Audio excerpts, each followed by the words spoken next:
Juan José, ¿quién es para usted el Papa León XIV? Robert Prevost. Bueno, el Papa es el Papa, no hay más. A mí me gusta emplear mucho, yo le conozco hace tiempo, pero no quiero yo reducir a humanismo la relación. Yo creo que me viene a la mente, cuando me hace usted esa pregunta, u otras personas me lo hacen, me vienen aquellas palabras de Santa Catalina de Siena: sea quien sea el Papa, es el dulce Cristo en la tierra. Representa a Cristo, y aceptarlo así, como Cristo, el vicario de Cristo, el representante de Cristo en la tierra. A mí me parece eso tan bello. Y esa frase la dice Santa Catalina de Siena en un momento en que en la Iglesia había 3 papas. Y ella dijo: el de Roma es el dulce Cristo en la tierra, y a él le tengo que ayudar a que ya pongan paz y que se quede uno solo. Y ella insistía, y ella, una mujer de mucho temple, y que ayudó a que en la Iglesia aquel cisma de 3 papas se acabase y al final hubo uno. Qué bonito, no perder esa imagen. Y esto me recuerda el día en que fue elegido el Papa León XIV. Estábamos en el cónclave, sabíamos que era él, todavía no se había hecho público, pero salió la fumata blanca. Y en medio de la plaza de San Pedro se oían los gritos, que no sabían quién era: ¡viva el Papa, viva el Papa! No sabían quién era. Igual podía ser un africano, que podía ser un chino, que podía ser un español, o podía ser un francés, y ¡viva el Papa! ¡Qué bonito! Esa es la fe de la Iglesia. Hablemos del cónclave, ya que me decía que ustedes, claro, ya lo sabían, lo habían elegido. ¿Cómo es el ambiente precónclave? ¿Qué siente uno cuando va a entrar sabiendo la responsabilidad también que tiene de lo que ocurre allí dentro? Bueno, claro, eso... uno siente la responsabilidad de decir... Y a mí me hacía recordar el libro de los Hechos de los Apóstoles, cuando tienen que reunirse los apóstoles y buscar el sucesor de Judas, porque eran 12, claro, y faltaba uno. Y entonces hacen una oración muy bonita que a mí me vino en los días aquellos previos al cónclave: ayúdanos, Señor, muéstranos a quién tú has elegido, a quién has elegido tú. Por eso decimos que no es una especie de votación cualquiera, como en un país democrático que se hacen votaciones, sino que eso se hace en un clima de oración, diciendo al Señor: ayúdame a descubrir quién tienes tú pensado para que sea tu sucesor, aquí el sucesor de Pedro y tu representante en la tierra. A mí me parece que ese clima de oración nos ayuda a nosotros en esa responsabilidad. Por eso empezamos rezando, teníamos ratos de oración y estábamos aislados del mundo, porque ni teníamos periódicos, ni veíamos la televisión, ni teníamos el teléfono móvil, ni el ordenador. Lo teníamos todo secuestrado. ¿Para qué? Para que nos dedicásemos a orar y a hablar entre nosotros, para ayudarnos a discernir, que eso es lo importante, cuál es la voluntad de Dios para elegir el Papa que necesita la Iglesia en este momento. Y para eso tuvimos 9 días antes de conversaciones de la situación de la Iglesia en el mundo, para poder acertar a quién nos parecía mejor para los problemas que tiene la Iglesia y el mundo hoy, quién podría hacer mejor ese papel. Hablaba de la importancia de esos días previos en los que se van conociendo, hablando. En esos días se empiezan a perfilar ya pues esas aspiraciones que se buscan para el sucesor de Pedro, ¿o todavía sigue siendo todo muy confuso? ¿Cómo son esos días? Usted quiere saber mucho. No, cada uno va diciendo un poco cómo ve la situación del mundo y de la Iglesia, porque no solo hablamos de la Iglesia, sino del mundo, porque la Iglesia está en el mundo, claro. Entonces, pues habla uno de China, habla otro de África, otro de Estados Unidos, y vas recogiendo un poco las grandes problemáticas que se presentan en el mundo y en esa Iglesia que está viviendo en ese mundo. Y ahí van saliendo los retos, diríamos, los retos, y dices, y ante estos retos, ¿quién sería la persona que mejor podría encarnar ese liderazgo de acompañar a la Iglesia, siempre en comunión con todos? Porque claro, si lo dejamos todo para una sola persona, porque esto es un presidente de un gobierno, es solo una nación, porque aquí son muchas naciones y muchos continentes. Claro, es que la Iglesia está extendida por todos los rincones del mundo.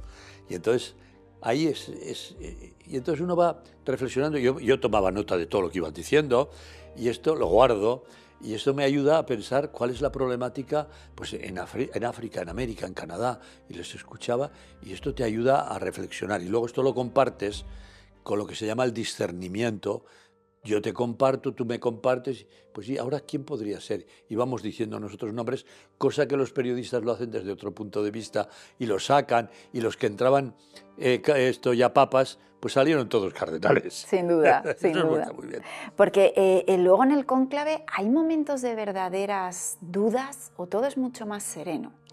Pues eso yo no le puedo decir porque no lo puedo aclarar mucho, porque yo cuando entré dije, hombre, por lo menos una semanita para estar allí pensando, compartiendo, hacer votaciones, disfrutar de lo que es el cónclave. Pero en día y medio lo solucionamos, si es que casi no tuvimos tiempo, y digo, me han fastidiado a mí, yo que tenía ganas de pasar unos días con los compañeros cardenales de todo el mundo, poder charlar un poco, hacer la votación, porque se hace con mucho respeto, con mucho silencio, y cada votación dura 2 horas, ¿eh? No es cualquier cosa. Y como antes de depositar el voto, haces una oración en latín cada uno al Señor. Mira, yo en conciencia delante de Dios creo que... Claro, esto lleva su tiempo, pero en el fondo, en un clima de oración, vas depositando tu voto. Y luego se recuentan, antes de decir, se recuentan, que eso, mucho de diplomacia, digo, democracia, que a veces, ¿qué pasa en las votaciones que hacemos? Que si ha habido pucherazo, que si no sé qué. Allí se cuentan primero los votos. ¿Cuántos estamos? 133, 133 votos. Y luego, una vez que se han comprobado que son, se va diciendo los nombres. Y los van atando en un hilo, que es lo que luego quemarán para que salga la fumata blanca o negra, según el resultado. Pero tuvimos prácticamente, yo si no recuerdo mal, 4 votaciones. Es decir, en día y medio salió y digo, ya lo han fastidiado. Y luego el tiempo que tienes, mientras se recuentan los votos y todo, poder contemplar aquella maravilla de pinturas de la Capilla Sixtina. Yo me pasaba contemplando aquello impresionante, y te da tiempo de pensar, de reflexionar, de rezar. Por eso que hacen un clima de silencio. Unos reflexionan, otros piensan, otros meditan. Bueno, pues me daba tiempo de rezar el rosario y me sobraba tiempo todavía para mirar. Qué cosa. Es impresionante. Es en un clima esos de, como le decía, de los Hechos de los Apóstoles. Ayúdanos, Señor, a descubrir quién crees tú que puede guiar la Iglesia. Y en medio de ese ambiente que nos está contando, ¿cuál es la imagen que para usted se queda de ese cónclave? De ese cónclave, el gusto de ver una Iglesia diversa pero unida. A veces tienen tendencia desde los parámetros políticos, ¿verdad?, decir, bueno, están divididos, los unos que son más progresistas, los otros que son más conservadores. Es un lenguaje que a mí no me gusta. Y yo creo que está en nosotros, el lenguaje es la fidelidad al Evangelio.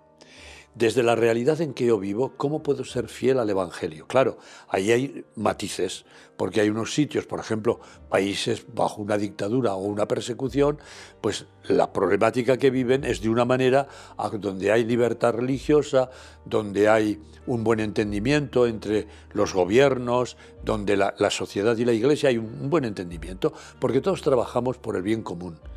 Y eso todas las instituciones y todas las asociaciones y empresarios de todo tipo tendríamos que saber confluir por el bien común. Y no siempre es así.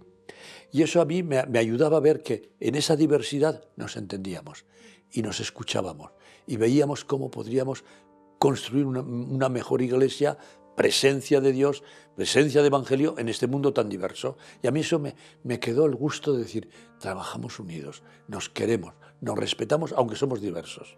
Decía Juan José que cuando estaban todavía adentro oían los gritos en la plaza porque había salido esa fumata blanca. ¿Qué se siente desde dentro? ¿Cómo lo viven cuando ya el Papa sale al balcón y ya la gente conoce quién ha sido el elegido? Y seguían igual, aplaudiendo y diciendo, ¡viva el Papa! A mí eso me emocionó de verdad. Y dije, esta es la fe de la Iglesia. Salga quien salga, es el representante de Jesucristo y le vamos a seguir. Me da igual que venga de Estados Unidos, que venga de Argentina, o que venga de Polonia, o que venga de Francia o de África. Y hubiese sido un africano, ¿y qué más da? Son hijos de Dios, no faltaría más. Y son igual que, y tienen la misma responsabilidad que yo en la Iglesia.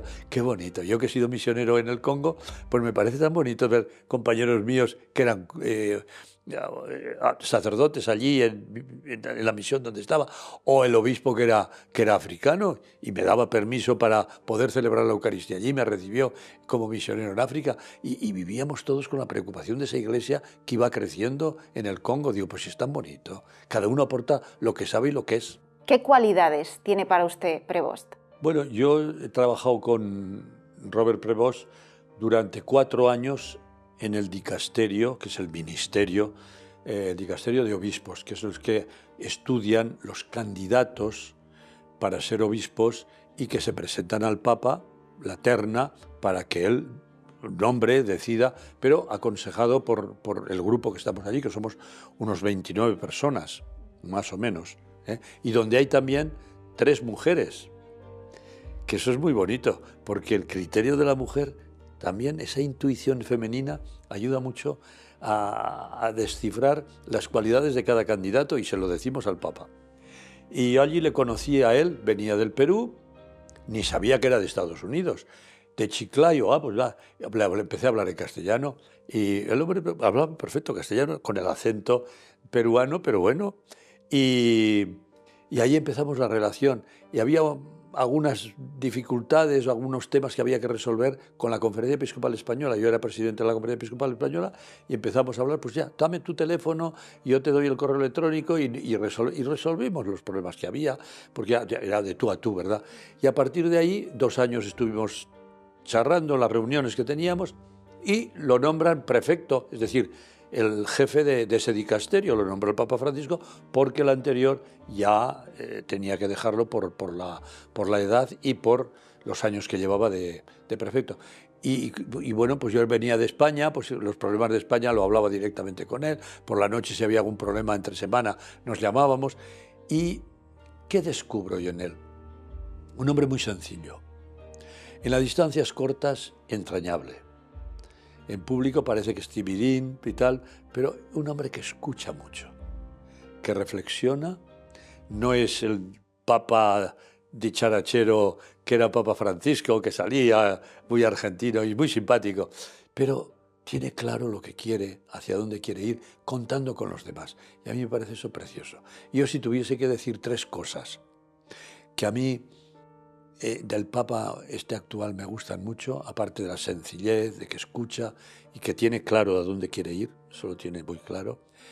Hay 3 puntales que él cuida mucho y que tiene de alguna manera esa continuidad con el Papa Francisco y que por tanto es del Concilio Vaticano II, todo viene con todos los papas anteriores. Una es el cristiano y los sacerdotes en nuestra misión como pueblo de Dios, todos cristianos y sacerdotes, fundamentarnos, apoyarnos en Jesucristo. Nosotros estamos para enraizar nuestra vida en Cristo, en el Evangelio, y actuar con los criterios del Evangelio, que eso es fundamental. Y eso lo tiene muy claro. Enraizados en Jesucristo. Segundo, en comunión todos, no cada uno por su lado. La Iglesia en la diversidad tiene que ser comunión. Ejemplo de comunión, que todos sean uno, Padre. Y él tiene ese mensaje también en su lema episcopal, la unidad, la comunión entre nosotros. Seremos diversos, sí, pero un arco iris que no tuviese la diversidad no sería un bello arco iris. Qué bonito es ver, después de una tormenta, ver el arco iris que trae esa luz tan bonita. Claro, es la diversidad unida. Si la Iglesia no muestra esa comunión en la diversidad, entonces es que lo mío es lo verdadero. Hombre, por Dios, lo tuyo y lo mío, pero con matices, la comunión. Y tercero, él tiene muy claro también en un mundo tan polarizado en el que vivimos, donde hay tantas guerras en este momento, donde se construyen tantos muros, tanta gente que se tiene que marchar por persecución porque no comparten las mismas ideas, él que hable de la paz. Y con esa firmeza, que me lo ha dicho muchísima gente a que encuentro por la calle, porque yo también voy con el metro y por la calle tanto, y me para la gente, y los taxistas, y te dicen, ¡ay, este Papa, qué fuerte! Este mensaje que trae de paz. A mí me parece. Y así empezó él, el saludo. Paz a vosotros, la paz del resucitado. ¡Qué bonito! Él fundamenta esas 3 ideas, las tiene muy claras, y a mí me parece que eso el mundo lo necesita, porque eso crea mucha esperanza cuando ves líderes que tienen una autoridad moral y que hablan de lo que ellos viven en el corazón.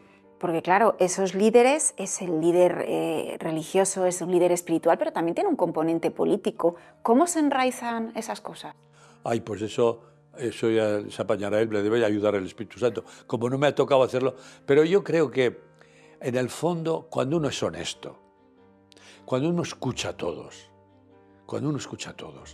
pues de alguna manera la autoridad moral no es el poder, sino es la coherencia de vida. Y a mí eso me admiraba en el Papa Francisco, por ejemplo, y en este también, bueno, y en los papas, cuando los ves que van con santidad y con verdad y no van con medias tintas, y dicen y lo que viven, y hablan de lo que ellos llevan en el corazón, esto llega a la gente.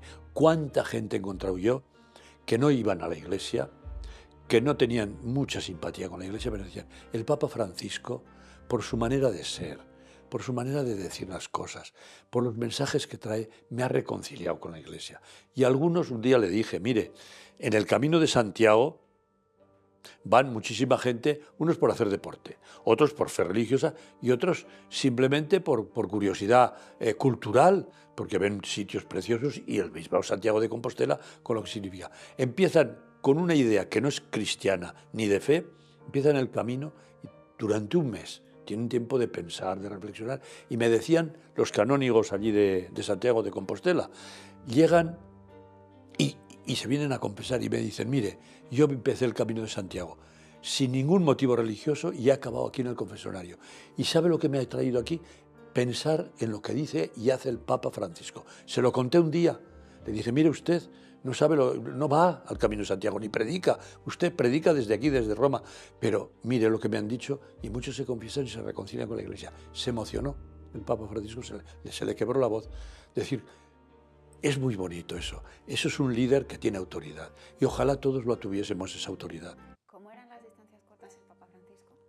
Ay, muy simpático, muy agradable. Sí. Era pues uno más, con toda sencillez. Sí, yo cuando hablaba con él me gustaba mucho.